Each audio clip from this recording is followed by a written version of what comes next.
एक ब्राह्मण थे तो तीर्थ यात्रा करना चाहते थे, उनके लड़के थे पर उनकी ज्यादा आज्ञा नहीं पालन करते थे, तो सोचा कि बूढ़ा अकेले तीर्थ यात्रा कैसे कर पाऊंगा।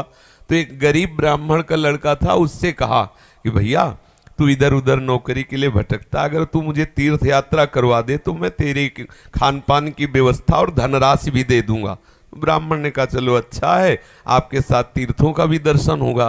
तो जहां जहां जाना चाहते थे उन जवान ब्राह्मण बूढ़े ब्राह्मण को ले गया, तीर्थ दर्शन कराती हो। जब ब्रजधाम आया तो उसको बहुत बुखार आ गया बूढ़े को। उसने बहुत सेवा की, जैसे मतलब माता अपने बच्चे की सेवा करती है, ऐसे सब सेवा की उस जवान ब्राह्मण ने। बड़ा द्रवित हुआ बूढ़ा ब्राह्मण, धनी ब्राह्मण था वो। तो गोपाल जी के दर्शन जब करने गया तो उसने कहा बेटा तुमने बहुत सेवा की है, तुम्हें क्या दे सकता हूं। मेरे एक बेटी है, बहुत सुंदर है बेटी और बहुत धन संपत्ति है, मैं तुम्हें दूंगा। बोले देखो बाबा तुम तो यहाँ बोल रहे हो, घर में तुम्हारे जवान लड़के हैं, हमारी पिटाई करेंगे।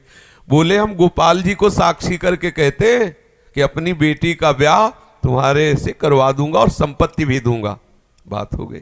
तीर्थ यात्रा करवा के जब घर पहुंचा तो बूढ़े की हिम्मत नहीं कि बात कर सके लड़कों के सामने, क्योंकि बेचारा गरीब ब्राह्मण का लड़का।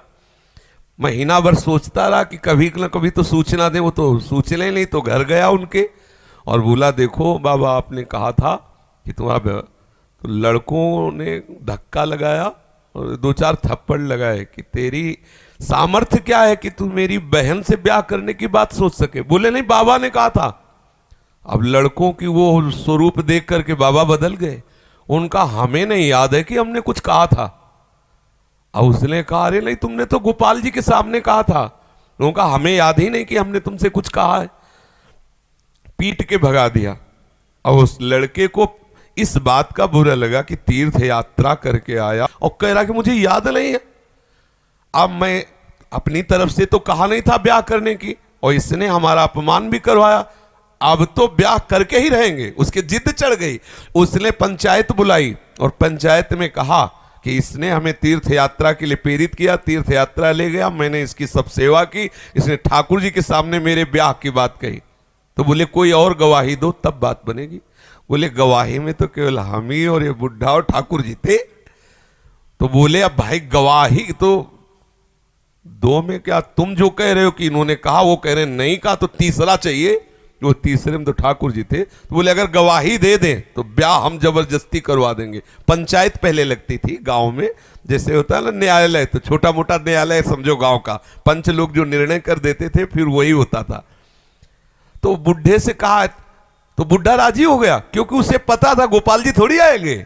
उसने कहा अगर गोपाल जी कह दें पंचों के बीच में आके कि हाँ हमारे सामने ब्याह की बात हुई थी, तो अब किसी की बात नहीं मानेंगे, हम ब्याह कर देंगे। लड़के भी राजी हो गए, क्योंकि सबको पता था कि कोई ठाकुर जी मूर्ति थोड़ी चल के आएगी। और उसने मूर्ति नहीं माना था, उसने साक्षात ठाकुर जी माना था। आया वृंदावन और ठाकुर जी का शयन हो गया था। अब वहां से अब वो बहुत परेशान कि अब कल तक हम रुके फिर ठाकुर जी से बात करें, तो ऐसा। अब दरवाजा बंद थे, खटखटाया, क्योंकि उसके लिए मूर्ति थोड़ी है, और कहा सुनो गोपाल जी हम तुमसे ये पूछने आए कि वो जो वृद्ध ब्राह्मण था उसने कहा था कि नहीं तुम्हारे सामने ब्याह की बात। दो चार बार आवाज लगाई तो वहां से तो कोई उत्तर नहीं आया। फिर बहुत जोर से बोला भड़बड़ा के, देखो हम तुम्हें चैन से सोने नहीं देंगे, हम पैदल चल के आए, भूखे हैं, और आप ब्याह की समस्या है और आपको इसका उत्तर दे। छोटी मोटी बात होती तो छोड़ देते, ब्याह की बात है। ठाकुर जी ने अंदर से कहा मूर्ति कहीं चलती है, वहां चल के, जब बोले मूर्ति बोलती तो चलेगी क्यों नहीं। ठाकुर जी फंस गए। ठाकुर जी ने अंदर से कहा कि कहीं मूर्ति वहां जाके थोड़ी उड़ीसा में वहां जाके साक्षी थोड़ी देगी, मूर्ति चलती थोड़ी है। बोले महाराज जब मूर्ति बोलती है तो चलेगी क्यों नहीं। अब ठाकुर जी विवश हो गए। ठाकुर जी बाहर निकल के आए और सब सेवक लोग सुला के गए थे। समझो कितना भाव में दम है।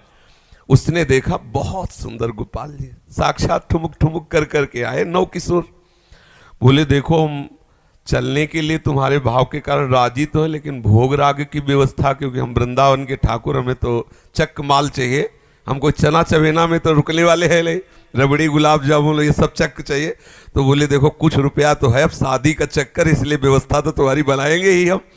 तो बोले कैसे चलोगे? बोले चलेंगे तो हम पैदल ही, आगे आगे तुम चलना, पीछे पीछे हम चलेंगे, थोड़ी थोड़ी देर में कुछ भोग लिए रहना, हमको भोग लगा देना। बोले अब हम चले और तुम आ रहे हो कि नहीं आ रहे हो ये मुझे कैसे पता चलेगा? बोले नूपुरों की ध्वनि तुम्हें सुनाई देगी, अगर पीछे मुड़ के देख लिया तो जहां से मुड़ोगे वही हम खड़े हो जाएंगे, आगे नहीं चलेंगे। बात तय हो गई, चल दिए ठाकुर जी। अब आप देखो क्या मूर्ति है। अब वो बीच बीच में भोग लगाता हुआ जब अपने गांव के नजदीक पहुंचा तो सोचा केवल नूपुरे बज रहे हैं कि आ भी रहे हैं। मुड़ के देखा तो ठाकुर जी खड़े। बोले चलो, बोले अब नहीं, अब सबको लिवा के यहीं लाओ क्योंकि हमारा तुम्हारा वादा था। तो बोले कोई बात। गांव में दौड़ता हुआ गया, सबसे हल्ला मचा, वृंदावन के ठाकुर पधारे साक्षी देने के लिए। अब तो भीड़ इकट्ठा हो, साक्षात ठाकुर। अब सब पंच आ गए, तो अब पंचों के सामने बुढ़े को कुछ बोलने की हिम्मत नहीं रही। ठाकुर जी ने सबके सामने उस भक्त की वचन रक्षा के लिए बोले और कहा हमारे सामने का ब्याह हुआ। अब आप सोचो, अगर ये कोई बात सतयुग की नहीं है, ये बात सतयुग की नहीं है, ये कलयुग की ही बात है।